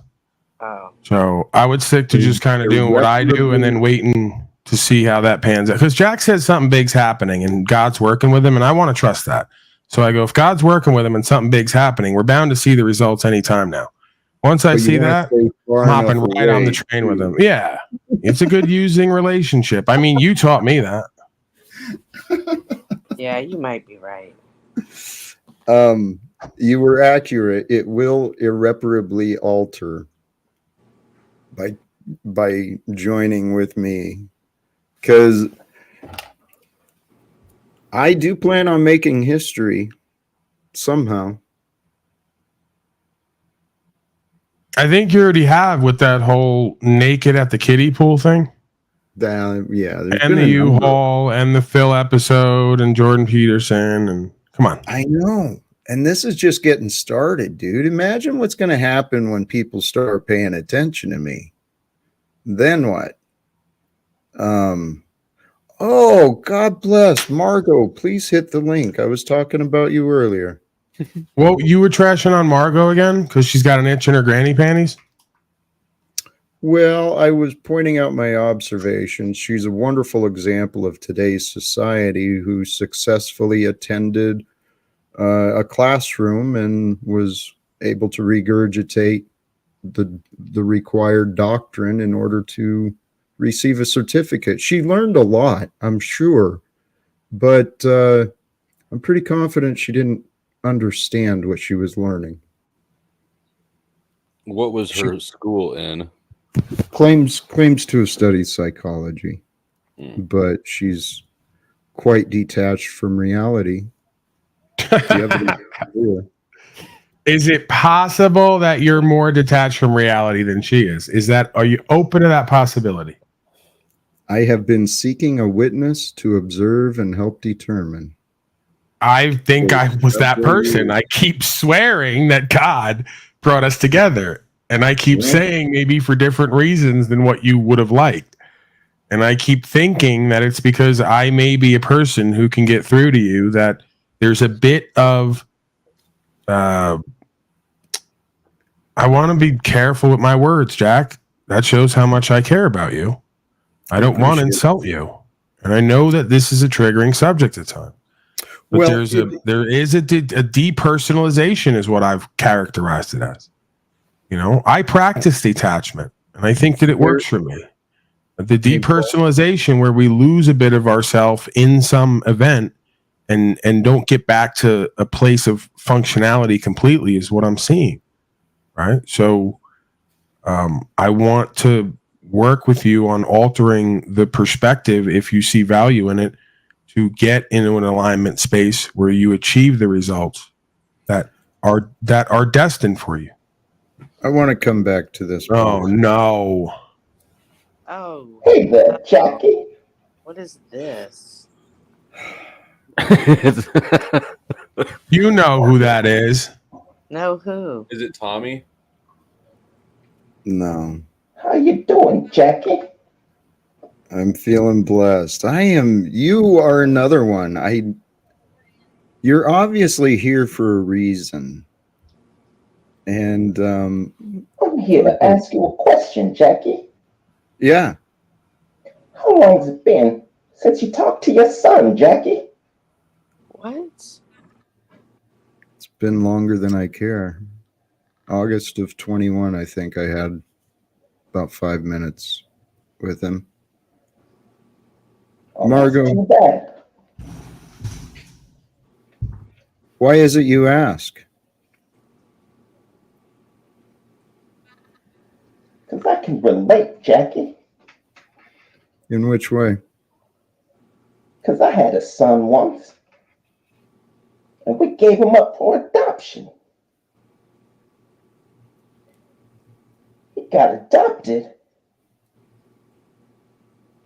and ran through a government program. And now he's all grown up. And he thinks he's too famous to talk to his dad. All right. Well, thanks for relating. Anything else to add? I'm going to get back to the conversation. One more thing, Jackie. Live without fear. Amen. Thanks for dropping by, bub. Have a good afternoon. Christos, welcome, brother. Was that Bubs? No. That's kind of creepy. Yeah, okay. I thought that was a puppet, but that's his mask. That's crazy. It was a little bizarre, but there's something. Hey, Paul, I wanted to get back to what you said, because what if there's a chance that it's actually reversed? What if I'm the one who's going to be able communicate with you finally. Or maybe a combination of the two. I think that, if you want me to meet in the middle, because again, it's not about me when we have these discussions, but we can make it about me for inclusion. Throughout this process with you, I've adopted a different perspective. If you want to call it learning from you, if that makes you feel good, maybe I'm reticent to say that in my ego, right? But if nothing else, I've been reminded of certain things, refocused in certain ways, repurposed in certain ways. So, that is a blessing. And I've learned that working with you, that I have to remind myself quite often, to create peace within myself, regardless of what's going on outside of me, which is something I've had to remind myself of over and over again, Mr. Talcott, over and over again. Right? So, it allows me to co-create with you and folks who I may not agree with, and adopt a different perspective or presentment in order to do the work that I see needs to be done. What happens after that is on whoever I'm dealing with. The same way I dealt with Valdez. You remember how I came into this? Very loving and caring, receptive and open, but unwavering in truth, right? So again, I adopt that when I see value in it. Other times I go guerrilla season, as you know. But I never really do that with you. I just do radical authenticity and accountability because I care. And I do believe that through this process, there will be inch by inch, step by step, little changes in perspective and application that will lead to a different result. And I've seen some of that, right? More fairly recently as well. We had a little bit of a backslide yesterday, as is predictable. Well, here's the thing, though. I mean, I'm very clear that I'm trying to change my life. And if my life changes, that'll mean change in routine, change in what I'm doing. So I got frustrated the past few days because I shared it here. I thought I connected with a couple people from the past. I thought they were offering encouragement and hope, but it's like, keep waiting, Jack. Keep waiting. Okay, but now how do we, this is our best trick in life.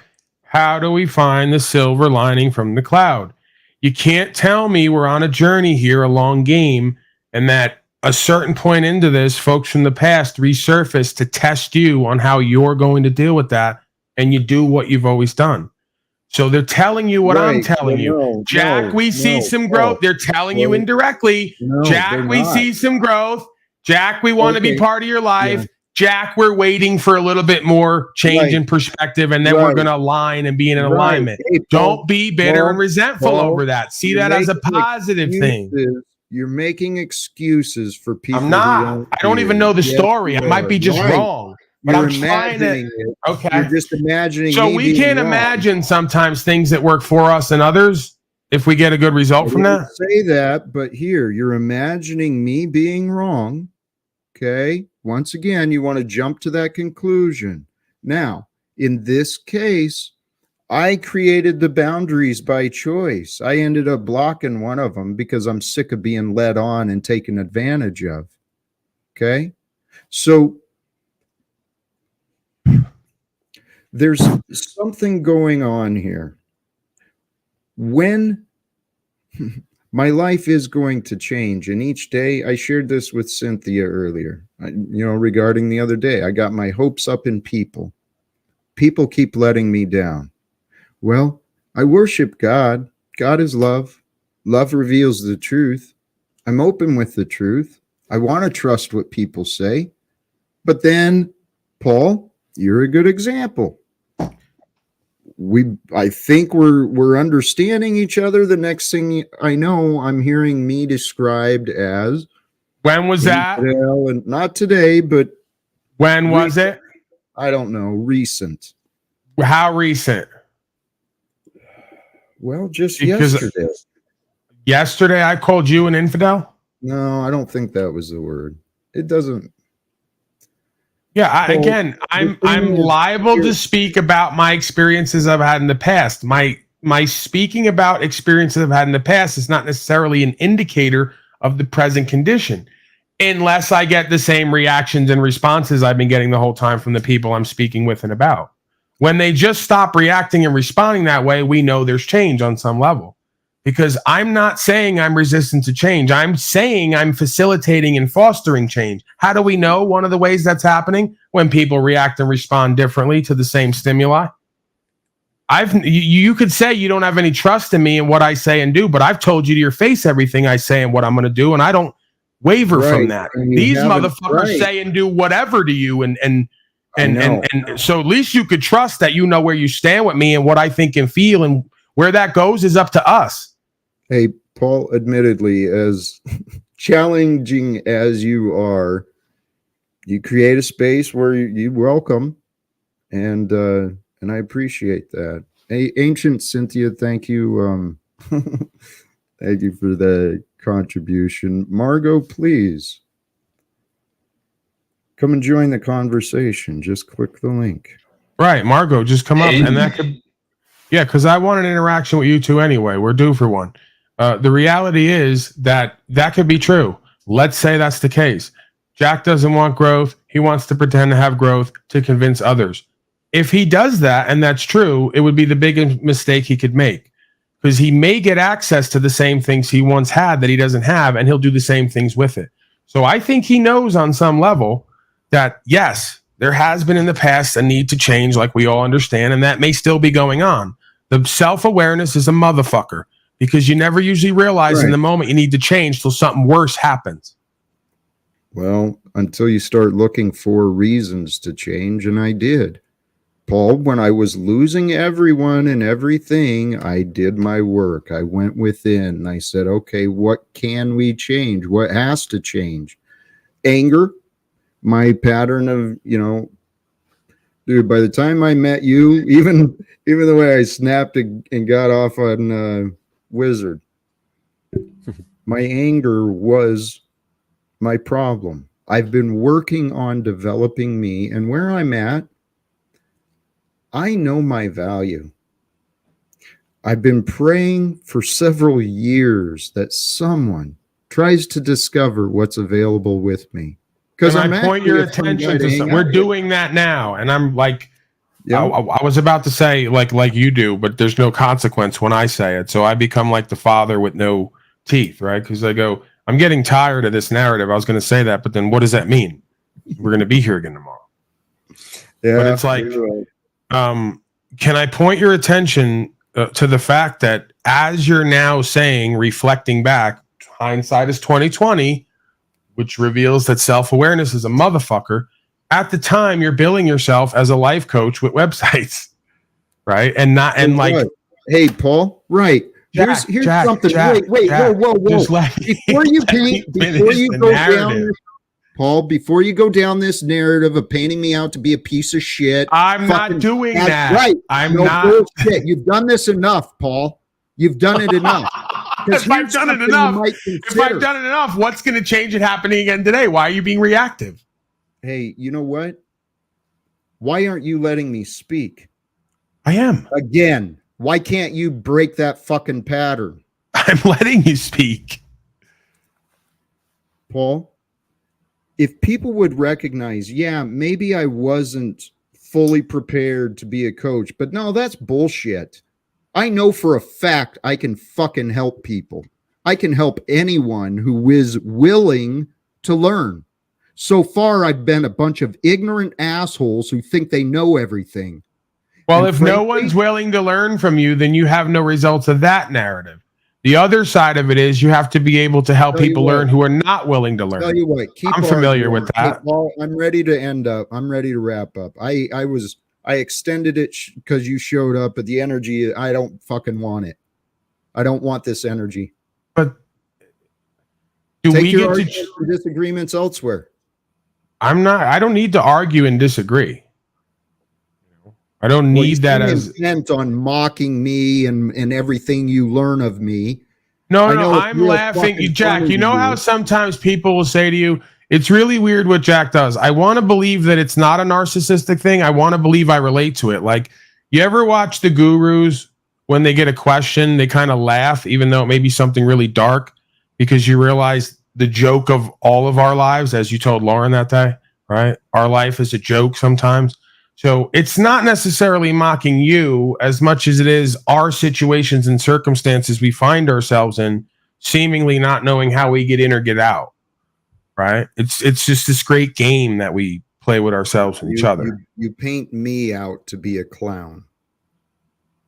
That's what you do. Do I not play a clown sometimes as well in my own way? I mean, yep, but you don't say, it's always, you know what? I'm not here to argue or compare. I'm sick of that shit. I came on here to share some of my faith. You guys want to, hey, Paul, you've made it clear you think I'm unworthy of offering support and encouragement and inspiration. You completely mock me and my efforts to try and become that which I claim to be. So you know what? Have a good night, Paul. You're an example. You're like an inverted example of what I've been dealing with. Everyone else, you're right. You say this shit right at my face. You don't care how I feel or what. No, I do. It's because I do care. That's right. why I do that. You want to see the trigger. You want the content. No, I'm aware we've moved beyond that. I'm aware the trigger's most likely going to happen till it doesn't. Well, so I allow that. I feed into that. But it's precisely because I do care about you, because I care about myself and my word, that I put everything on the table. I don't want it to be said, I came into Jack's life, gave him false hope, made false promises, and then fucked him off. You may not like me by the end, and you may choose to not deal with me, but you can't say that I bullshitted you and made false lies and false promises and didn't tell you what I thought all along the way. That's what a good friend does. It's not all this other cupcake and fake shit. A good friend tells you what the fuck they think you need to hear, even if you hate them. Because years down the road, offers you what is helpful to fucking change. Instead of saying, I could do this. That's my perspective. Here like this. Well, I must have been wrong about that. Yeah. Because I tried to contact him on different platforms, and he doesn't seem receptive, or he's not getting the messages. The other side of that is if anyone is willing to try my way, I actually know many methods that would probably work. But again, here, what I was trying to say, Paul, for whatever reason, my experience is what it is, and I am grateful and blessed. I don't want to overlook that. I was thinking that before I started today, how grateful and blessed I am to have you as a friend, because whether you accept it or not, I see you as a friend to me. So my other friends, they avoid me. They'll tell me nice things to my face. Oh God, Jack, yeah, I want to learn. This is helpful. Hey, and I want to help you. And then they disappear. Yeah, they're inauthentic and they're cowardly, and most people are. Yep. So I'm not that. I'm the opposite. I'm too real. I'm too in everybody's face, right? You can't convict me of the same things you convict these slaves of, because I don't live like them, right? They convict me for other reasons, usually for shit I don't do. Amen. Paul, there's a reason our paths crossed. I know that. I've already experienced part of it. You have helped me develop and grow. And Margo, Davey, you're dumbass. When your head comes out of your ass and you see the truth, Margo, you will see what my ways have gotten me. Margo, please come join the panel. Yeah, I don't understand. Why is she playing hard to get today? Like, we had an interaction the other day. It was a good interaction, regardless of, agreements or not. We took it through the paces, right? So why are we doing this courting ritual? Let's go, Margo. Says she loves me, right? She doesn't like Jack. She loves me. Right. Well, I asked you already at least once or twice. Get up here and let's have the conversation. If you really love me, like Jack says, you wouldn't be one of these fair weather friends. We're fellowshipping here today. The thing is, in all these people, Just as you discern, Paul, and you get a good read, I feel I do too. And I know I can help. I know I could help Margo.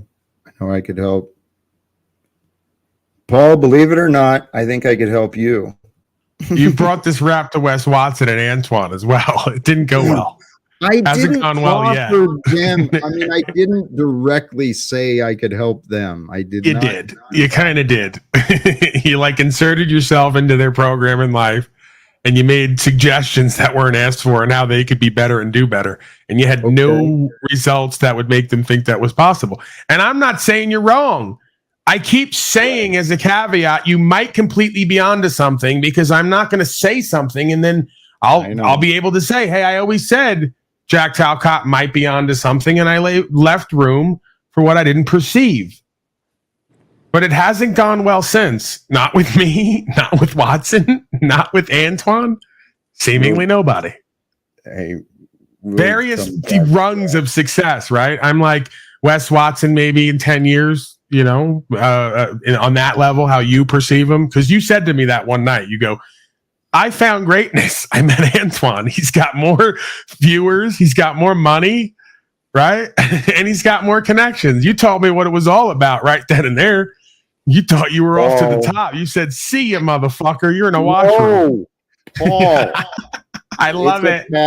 Paul, it is a path for us. Because Anton could benefit from learning from both of us. You know what's so fucked up is I'm like the good hoe for you, because I kept running shit. I said, Jack don't mean that, you know. He's gonna go off, you know, live his big boy dreams. It's not gonna go the way he thinks, and Mama's gonna be here when he gets home. I'm like your soft place to land when you go off on your wild dreams and fantasies and it doesn't work out, and I just stay the course, you know. So hey, thank you for joining, Margo. Hi, Margo. Hi guys. So Jack, will you not refer to you and Paul as us? It kind of makes me want to throw up. We've merged, Margo. They're twin flames. I don't know if you heard. There was a merging event. Hey Margo, the title of today's stream, acceptance. Acceptance of those things that maybe give you a little throw up in your mouth. Margo, why does Jack look like he wants to stab you in the throat? Because well, probably not in the throat exactly. She might live. I was thinking more in the heart. Jack doesn't like the fact that I've seen and heard a lot for several years, and I probably saved a couple women in your mind. Demise. Margo, what? Where do you? I'm sorry, I spoke over you. You're waiting for my demise? Oh, I'm not waiting for your demise. Oh, I don't care. Well, you claim to have heard a lot from me the last couple years. How often did we interact? Jack, you're a YouTube slut. You're on here all the time. Oh, so what did you receive? What did you see from what I shared on YouTube? Jack, you talk in circles, and I've never heard you share an original thought. So you heard confusion and wisdom you'd heard before? It sounded like some imagined disagreements in there as well, if I could just clarify for the court. Well, Jack, I have asked you to share original thought over and over again, and you haven't. Right, Margo, you're delusional and you keep judging things as wrong. No, Yes, you're crazy. So here, Margo, and I don't mean offensive words, all right? I'm crazy? Margo, yes. With all due respect, you're insane. Yeah, you believe in things that are not true, Margo. Whoa. What do I believe in? Oh my God. Give me an example. Come on. Let's hear it. If you're going to talk about me, you're going to back it up. Okay, tell you what, Margo, I'm not going to talk about you. You just accused me. That's Hey, convenient. right. Let's come back to your claims against me. As you said, you better be able to back them up, lady. So, Okay, I'm ready. Praise God. Praise God. I'm a lady. Let's hear it. amazing. Actually, Oh, your opinions are yours, but you've been quite vocal and insulting about me. you just called me crazy and I'm insulting? Yes, Margo, the words you've said have been horrible. Oh. Hey, Margo, what is it am I dangerous or am I helpless? Which is it in your mind? Because you were so worried about the police coming and escorting me around, and you've got these fucking security people looking out for me. So what is the threat you imagine from me? I didn't imagine any threat. What is the backstory you guys are referencing? Somebody's got to bring me up Margo to is speed. crazy, and she's involved herself in my life, going out of her way to file reports and to spread lies about me to work against my reputation. What lie did I spread? Oh my God. Margo, did you get the man involved in his life? Well, I don't know. I have no idea. I'm not going to claim anything like that. Sounds like a soft yes. Well, I don't know. Yeah, Margo, I don't know either. What's the backstory between you and Jack, if you don't mind? Well, Jack started to attend some meetings that I went to, and we all kind of meetings? Alcoholics Anonymous. We took him under our wing because the poor guy couldn't even hold his coffee cup when he got there, and then like within months he's gonna save the world, literally. Is that, hey Margo? And so what did that do to you? Because first of all, your timeline is absurdly ridiculous and way off. But what did I do to you? Did you guys ever 13th step? No. And she never took me under her wing. She greeted me the first meeting I went to. No. And I thought we were friendly from the meeting, from the rooms, but when I started going through my labor dispute, when I started sharing encouragement for others, Margo came out of the woodwork and chose to involve herself in my fucking life. No. Right.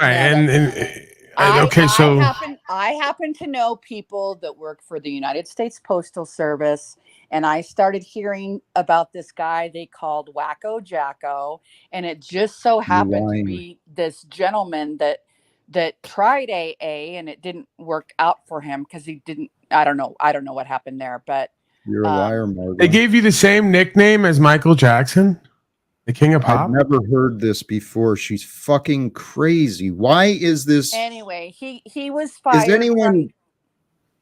But frankly, when he was trying to pay women to come to his house, he was trying to pay some of my sponsees from AA to come to his house. I'm like, no, this isn't going to happen. For what? What the fuck are you? Now you could well, let me handle this, Jack. You could understand that, He's fucking.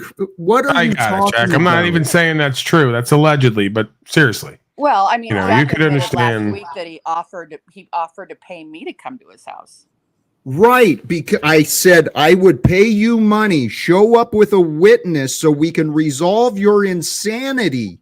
You were going, Margo, you were going out of your way to destroy my fucking life. Yep, you're a goddamn lunatic. I did that. I'm ready to wrap up. This Jack, we can't. Unless you guys are willing to actually stand up and find out what the fuck is wrong with her. I'm trying to. We're all yelling over each other. Jack, what are you claiming, Margo? You can't just do that because I could do the bit out of it, but we got to then come back to reality of what's being put on record. So, what are you claiming that he was paying you or others to come to the house to do exactly? Well, one time he called me and wanted me to come for some sort of an intervention. for you. You're fucking crazy. He tried to pay you to come to your own intervention. No, That's pretty actually, magnanimous, You right? gotta No one swing ever it on paid him. me to come to my own intervention. Hold on. I'm misremembering. When I let that heroin addict and the meth head stay, Jack, I'm right here. I tried finding a witness to help me conduct an intervention because I know the healing power of truth. And I know where two How's that or working more for you, are Jack? gathered, there's God. So I thought if I could find a witness Or the maybe devil. someone from recovery willing to help someone going through. Yeah, Margo made sure that no support was offered. Sorry to interrupt, Margo. Well, but I did try paying you for an intervention on you as well because you were going out of your way to spread lies and destroy my life. Now, karma, whatever, it's a bitch. You created your part in my life. And I plan So you're on basically eating. saying karma's a bitch and so is Margo. Yes. How did the rest of us get some of that intervention money? right? He was doling it out for a long time. Yeah, but that's the thing. This is why you have to be careful about what you're saying, because Jack does have a history, as I've said, of being a little bit too free with giving out his fiat, which you could claim. That I was pursuing. 1 second, Jack, please. My life. Jack, please. I mean, you talk about me like every decision. No, the point is I'm fucking defending you and you're getting triggered. So just please. I'm saying that if anything, that could be perceived as a positive quality, that he lets go of his fiat as he was doing with me till I told him not to. So to make a statement that could be presumed that he was paying women to come there to fuck, he did also say that he has done that in the past, but we have no reason to believe that that's what he was doing with you that time or those people. Unless you could substantiate that. Unless you could say that he said, come over, let's fuck, and I'm going to hit your Cash App. You know, it's a good chance he was paying you to do something else because he has various agendas, right? And however you feel about them. Oh, he does have agendas. And when the city council of Spokane, Washington asked me what I believed his agendas were, I said, he thinks he's going to save the world. Why were you talking to the city council? About me. Exactly. Yeah, what was your motivation? Like, has gone out of her way to file false reports to spread rumors about me. No, while I'm trying to help others. True. Somebody in the chat's watching this going, you know what? I'm not going to go to AA anymore. No, it's all somebody true. just went back on heroin. Yep. Well, the wagon's not for me. And actually, I said that I didn't think that Jack was qualified to save the world. And then there's an audio that Jack and his neighbor made. He was talking to someone from the United States Postal Service where he just goes off, just so angry. What is your point of that? Did you share that with them too? Yeah, you did. Yeah. And did you? Okay, so what did he? No, we have to get the details. These are very general statements that could be taken this way and that. So what were the statements that he made that produced such, shock that it had to be shared with other people? And what did it have to do with the city council? Flow State, please. My head prosecutor, Flow State. Thank you. He was speaking taking with things out of context. Nope, they just listened to Margo, the audio, here. Jack. What has been happening with me is people take facts out of context. They refuse to accept my explanations, and then crazy bitches like Margo want to run around and create these false Jack, narratives. if we were at court and I was honorable Judge Unslavius, would any of this be like, I asked her a question. I'm going to get her to convict herself, and you're jumping in to stop that process. I don't have faith in you, though, because you've. There's your problem. You still don't have faith in me being a servant of truth. That's sad. You don't have respect. That's sad. For me. I've just shown you 3 to 5 times during this conversation. You don't respect me. Why am I attempting to clarify then what she's saying to remove the generalities? Are you worried about what she's going to say, or do you feel like it's going to give you a reprieve? No, I'm not. What I want to do is establish the facts. So do I, and I'm trying to, and you're not letting me. Well, and I will say I didn't have to go. So I asked her. Hold on. You're letting her paint the narrative, and just like I experienced with you, Paul, I sit and listen to all these false fucking narratives with no opportunity. You're making her case for her right now. She's saying you're paranoid, and you're doing unto me while I'm trying to clarify and defend you. Actually, I'm ready to continue my day. If you guys want to entertain this, if you think Margo will actually offer any clarity, please continue. She has it in her heart to despise me. I don't believe Jack. The point is, I'm acting in a sort of third party administrative capacity, and I've already coming from the perspective. Now you got me breaking down the fourth wall and revealing the tips and tricks of the trade. I've already ascertained that she doesn't really believe you were actually a direct threat in the moment that she did whatever she did. She has possibly some other motive. Well, and not to say that maybe you haven't presented some things that may cause the average person to think there might be something going on there. But to say that you think Jack's going to go out and blow something up today, I don't know. I mean, what did he say? What did he? But let me, I need to preface something here. When Jack says that I went out and told all these people, well, one of the city councilmen in Spokane, Washington is my cousin. He saw the post that Jack put on Facebook that said he wanted more information about me. So now they're at Christmas dinner discussing Jack Talcott. Exactly.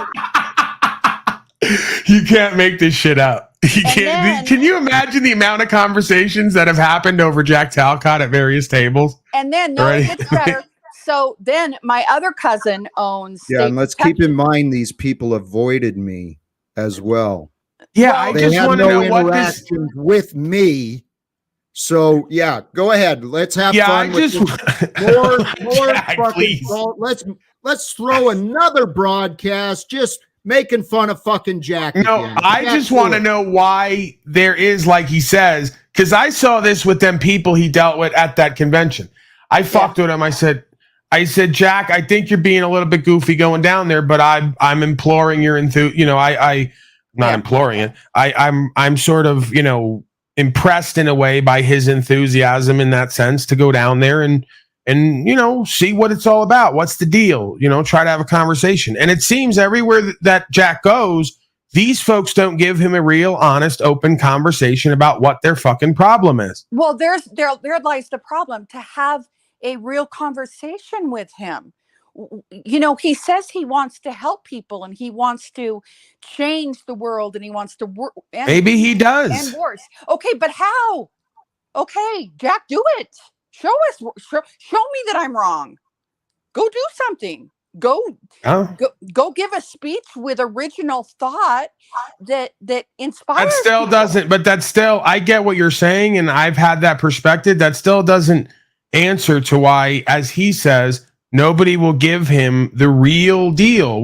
Good, bad, or indifferent. Hey, Jack, I think you're a fucking crazy person. I want nothing to do with you. I think all this kind of passive aggressive roundabout. Right. Here, there. So I work part-time on college campuses.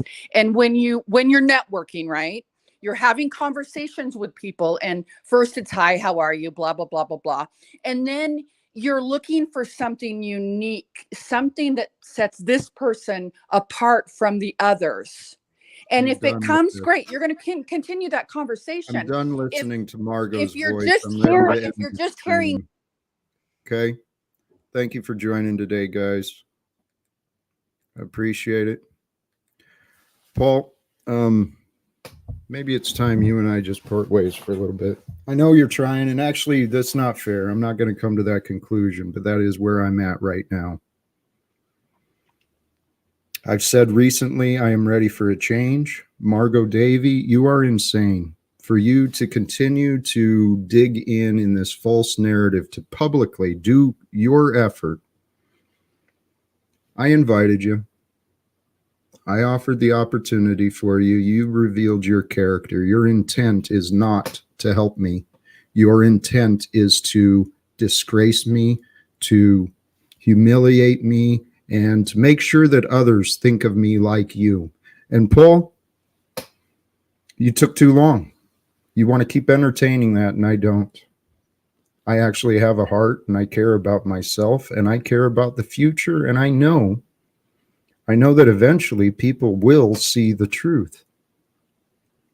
And if you don't fucking take it from me, find it yourself. Yes, this is eternal wisdom. This is ancient knowledge. It's regurgitated, but it is not fucking nonsense. I am suggesting to each of you, please, for the sake of a better world, go within. I'm doing it myself right now. Go within and embrace the peace. Embrace the breath that breathes you. And recognize the awareness of that breath, the awareness of now. That is the presence of our God, of our Creator. So, my patience has been tested again. I have faith in God, though. Eventually, I think this will, supposedly this is what God does, right? God will bring us to our knees, and if anyone is to be raised up in humility, fuck oh dear. I don't say anything without it's God's blessing. So